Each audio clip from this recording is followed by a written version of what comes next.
My name is Heather, and I am a survivor of the shooting at Columbine High School in 1999. On April 20th in 1999, I barricaded in the choir office for 3 hours with 59 other students. After 3 hours, the SWAT team came and got us, and we exited out of the school where we were taken in, some kind of vehicle. I can't remember what it was. It seemed like an SUV, and took us to the side of Pierce Street where we gave our statements.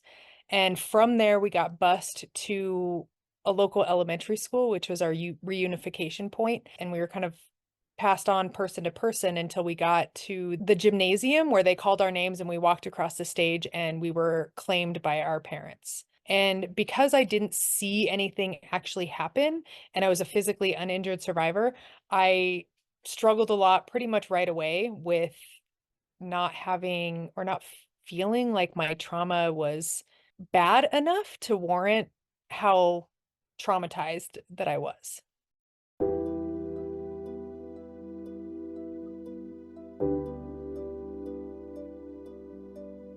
To me, social acknowledgement means someone not judging my journey and my story and the events of that day and how I acted that day.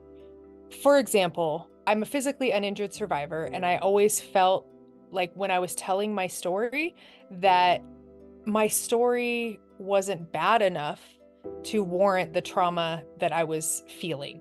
So social acknowledgement is someone actively listening without judgment. So this gets tricky because survivors, I think by nature, are very sensitive in their own story, and they're sort of judging themselves and how they feel and how impacted they are.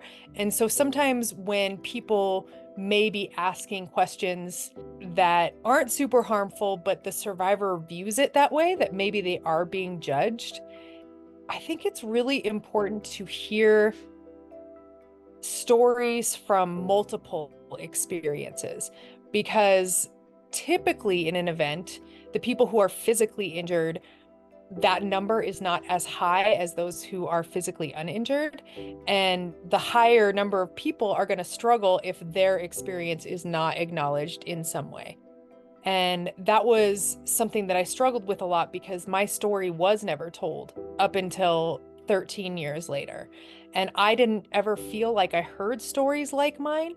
And it really changed my healing when I did start hearing stories like that.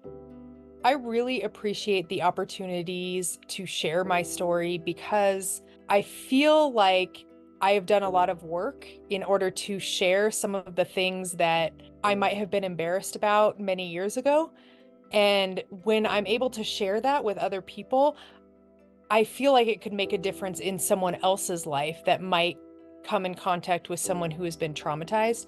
But I also love the idea of being able to validate someone else's experiences, because when I finally felt validated, it changed my healing, and I felt like I could continue to move forward and move through my trauma and the healing process.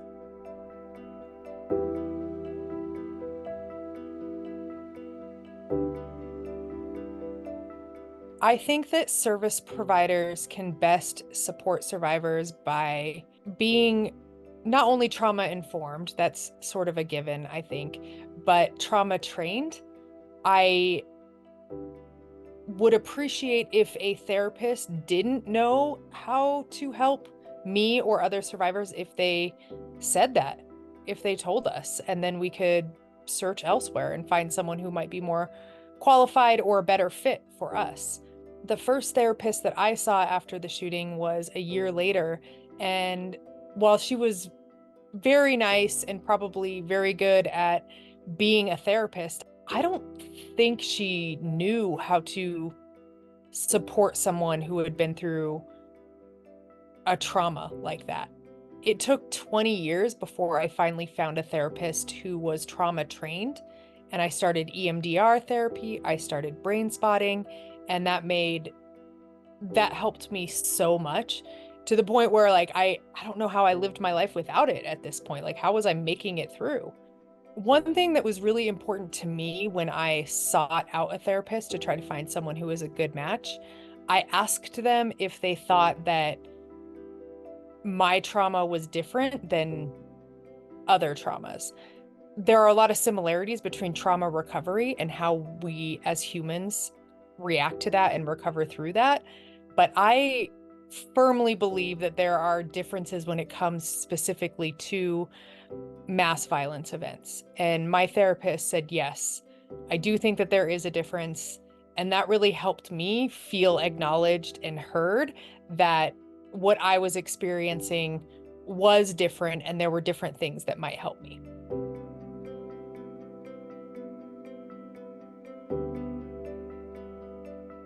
Peer support is so critical because a lot of times when you're talking to someone who's been through it, the story of that day is not what you talk about. You don't talk about what happened. Like, I don't tell people a lot of times about like what happened to me on April 20th when I'm talking to other survivors. It's typically about how we've coped in the aftermath. I think that peer support is also important because you can hear from other people who have walked that path. You can hear about the therapies that might work better, and all the advice is coming from people who have tried it and experienced something similar to what you have. The Rebels Project was started in 2012 after the shooting at the Aurora Theater, and it was started by me and another Columbine 99 graduate. And she texted me the day after the shooting at the theater and just said, hey, what do you think about starting a support group for people who have survived mass shootings? I was like, oh my gosh, I'm in, because we wanted to provide that support that we didn't have access to in 1999.